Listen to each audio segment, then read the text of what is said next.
Hello, my name is Buzz Coates, Norbain Security Solutions Specialist, and today I'm going to talk to you about PIR or detector placements when used with a intruder alarm system.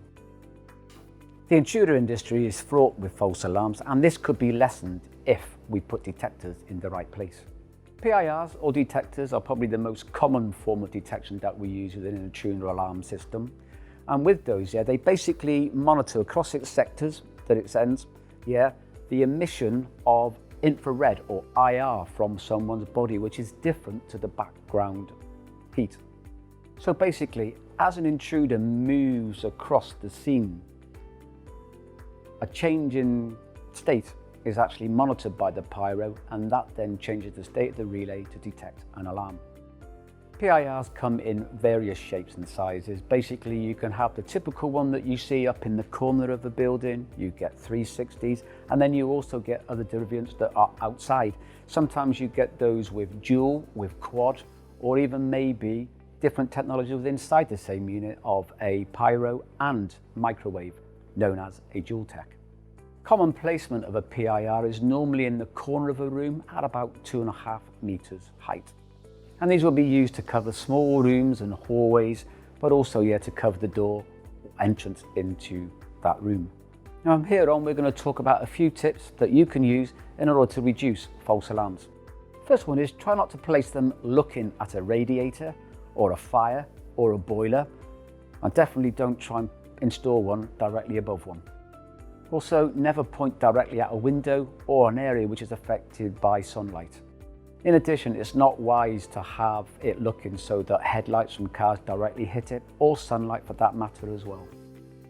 Ideally, if you imagine a room where you've got a window down the left-hand side, ideally you want to point the PIR away from the window towards the door, angling it away from the window.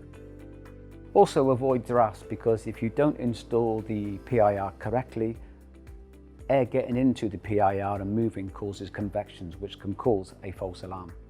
It may well be the room is slightly larger, and you may think about using a 360 degree or a ceiling mounted PIR, and that's a good choice, but avoid, again, light shining directly into the PIR.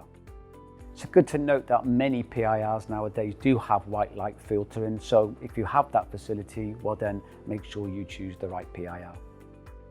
And if you're thinking about putting PIRs externally onto your house to cover you for detection of intruders, well then again the same rules apply. Avoid PIRs being hit by headlights and also direct sunlight. And if you are using cameras with built-in IR LEDs, again don't have those pointing directly at the PIR. So I'm going to talk about a few tips now in order to try and cut down false alarms. Instead of just using a single pyro PIR, how about using a dual tech whereby you use PIR technology, but also included in that is microwave technology as well. Both of these technologies have to be triggered in order to create an alarm. Or you might even think about using a dual pyro PIR, whereby it has two pyros in the unit, and both again have to be triggered to create an alarm. You could as well use that in conjunction with a camera, so you have verification from a point of view of detection, but also video to verify you have an intruder. Also with PIRs, you can have dual logic and quad logic technology, whereby two sensors or two sectors have to be activated to cause an alarm, or in the case of quad, all 4 sectors have to go into alarm in order to trigger. And in summary, it may well be that the PIR is not the best product to use in some circumstances. It may be that it's better to consider beams, LiDAR, radar. It's up to you. So, if you'd like to find out more, head over to Norbain TV on YouTube, or even better, give us a call.